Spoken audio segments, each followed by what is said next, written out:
Bonjour à tous, c'est Trading avec vous. Donc voilà, aujourd'hui je vais vous présenter le Nasdaq, donc le Nas 100 ou US 100, ça dépend quel broker vous avez au niveau du codage. Donc voilà, s'il n'a pas de fonds d'investissement, petit disclaimer, s'il ne propose pas de formation, ok. Et s'il n'a pas de robot de trading, ok, pour votre information, je ne suis pas conseiller financier, je ne vends rien du tout. Je propose juste à titre informatif mes analyses, voilà, ce que je fais sur les actifs, les marchés financiers, ma vision que je vous partage à travers ma chaîne YouTube. Voilà, c'est juste à titre informatif. Après, vous êtes des grandes filles, des grands garçons pour après faire ce que vous semblez utile pour vous. Sur ce, après ce petit disclaimer, je vais revenir sur l'analyse du Nasdaq. Donc, le Nasdaq ici, donc si je fais ici, donc le Nasdaq ici, à partir de 2017, j'ai une hausse, une accumulation qui a emmené le prix ici vers le haut. Pandémie Covid, hop, une chute qui est venue retester cette zone de neutralité ici, où on a eu ici une accumulation avec un petit spring ici. Et là, c'était hop, un petit test ici de cet endroit-là. D'accord?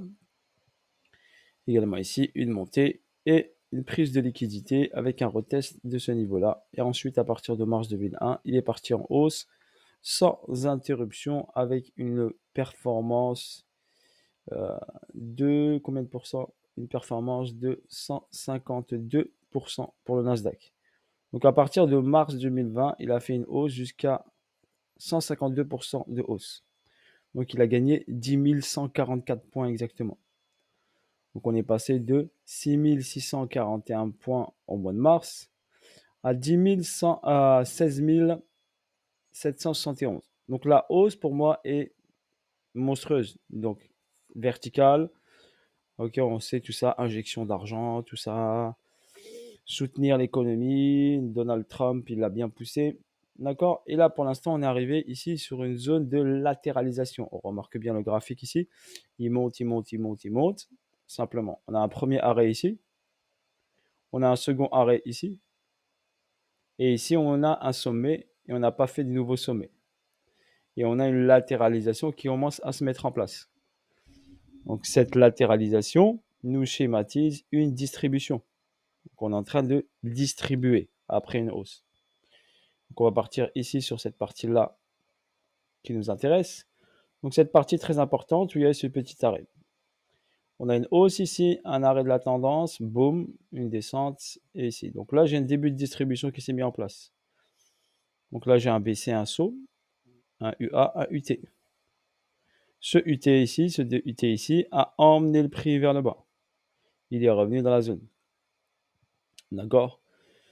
Même si je ne fais pas ici, je schématise pas cette distribution, à part une distribution Wyckoff, je suis capable de voir que ça, ok, saturation du prix, latéralisation, au retour ici, intention du marché de baisser. Donc là, on a l'intention que le marché a envie de baisser. Bah, pourquoi? Parce que là, on a les plus bas de plus en plus haut, et d'un coup, boum, on a cassé ce niveau-là, on a cassé ce plus bas. On a ici pris la liquidité de ce petit plus bas ici. Donc là, on a une intention baissière qui est importante. Donc ce mouvement baissier est plus important que tous les mouvements haussiers. Donc on constate, eh bien ici, on va avoir un changement de caractère de l'actif. Est-ce que c'est le moment de shorter? Oui, il y avait un short à prendre ici jusqu'ici, sans aucun souci. Là, on avait une distribution BC, UA, UT, mais on n'a pas d'UTAD encore. On n'a pas un sommet. Donc, on peut venir encore chercher cette liquidité qui est au-dessus. Donc, potentiellement, moi, personnellement, ce que je vois, on a de fortes probabilités de venir faire un nouvel ATH, All-Time High. ATH veut dire un nouveau sommet, donc un nouveau record du Nasdaq.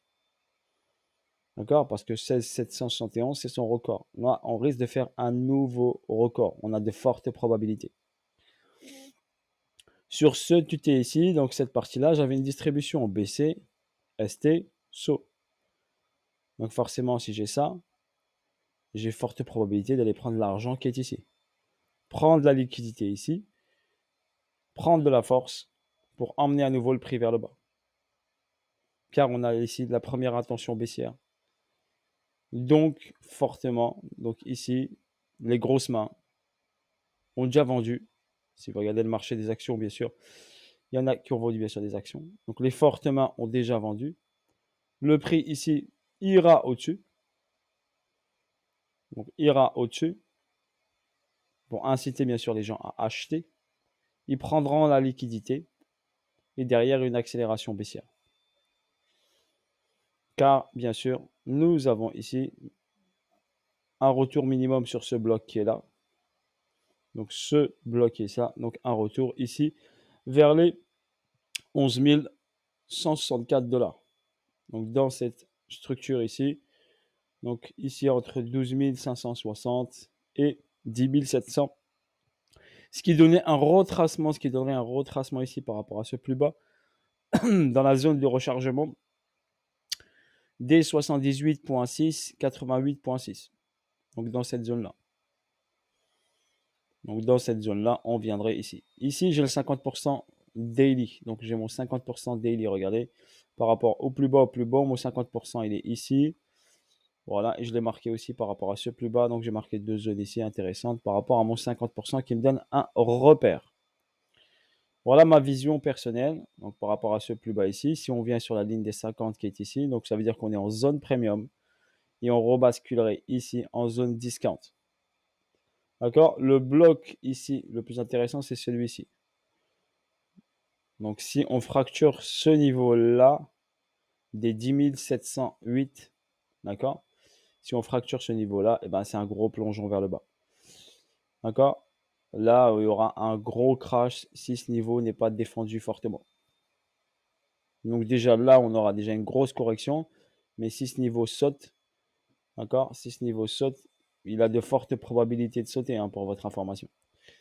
Si ce niveau saute, le prix va y travailler dessus, ça c'est clair. C'est la zone la plus intéressante. Elle est juste en dessous de la ligne des 50 et elle est pratiquement au 61.8 nombre d'or. Ok, cette zone-là. Donc si cette zone est fracturée, le prix va y travailler. Il va pas. Si elle est fracturée, eh ben OP, il y a une grosse poche de liquidité ici à aller chercher. Donc forcément, on aura le crash boursier. D'accord? Et tous les indices suivront et tous les actifs iront vers le bas. Donc, en vue de ce graphique-là, d'accord, je donne raison à la personne qui a dit qu'il y aurait un gros crash. Bon, il a pas un peu anticipé, mais s'il y a fracture de ce niveau-là, oui, il aura raison. Le gros crash sera présent. Vous connaissez tous la personne, je ne vais pas mettre son nom, où il y a eu un film, le Big Short, qui a été sorti. Et lui, il a dit les marchés vont dévisser vers le bas. On aura le plus gros crash du siècle. Et il n'a pas tort. D'accord? Il n'a pas tort parce que techniquement, sous mes yeux, d'accord? C'est pas pour vous faire peur, mais techniquement, sous mes yeux, après avoir fait cet ATH, on risque fortement, ok, d'aller bien sûr vers le bas. Et si on calcule juste, on va calculer cette amplitude-là. Un exemple, si je prends cette amplitude de chute avec un rectangle, donc si j'extrapole cette amplitude de chute, ok, si j'extrapole cette amplitude de chute et on va mettre cloner juste pour voir, d'accord, juste pour voir si je clone cette amplitude de chute à deux fois, eh ben, on vient ici dans la zone de rechargement des 78.6.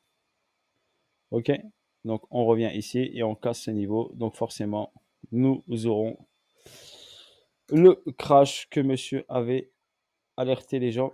Mais bon, il était un peu trop tôt pour l'alerter, mais pour moi, il n'a pas tort. Donc faites attention à vos positions, à vos portefeuilles. D'accord?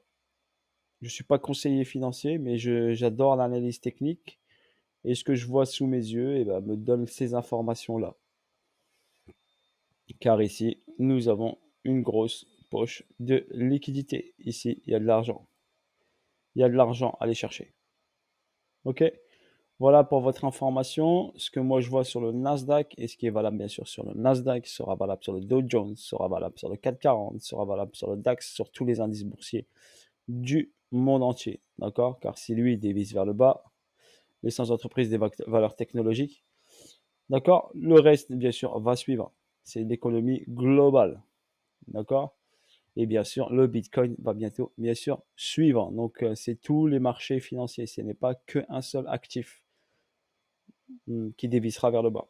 Pour l'instant, on n'y est pas. Pour l'instant, on est personnellement sur une prise de liquidité du high ici. Prendre l'argent ici en haut. Valider un nouvel all-time high du Nasdaq, étape par étape. Ici, je sais à court terme qu'il doit prendre cet argent ici. Donc, l'argent des 15 275, ce qui donnerait ici un retracement au 61,8, voire au 78,6. Pourquoi? Bah parce que ici, regardez, j'ai ici une petite distribution ABC. Donc j'ai un BC à RST SO. On aura ici un double sommet. Donc forcément, le prix va aller vers le haut, ce qui me confirme